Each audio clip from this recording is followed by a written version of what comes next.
Hi, I'm Diana. I'm the CEO of Park Slope Cleaning. We are a commercial cleaning company operating in New York City and in Miami. We clean offices and retail spaces.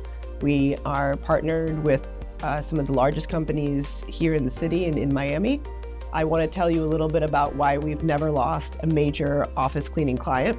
We do things a little bit differently.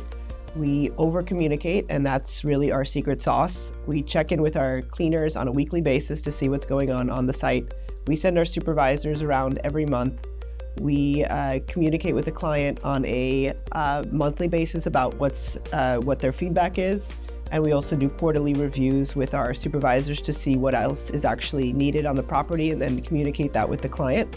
At the end of the year, we also do a review about the scope, what worked well, what didn't work well. We talk about the crew that was on site, and we try to make adjustments as we see fit. So the real difference between us and other cleaning companies is that we over-communicate, and we are in constant contact with our crews, our supervisors, and our clients. So it doesn't ever feel that we sign a cleaning contract and then just disappear.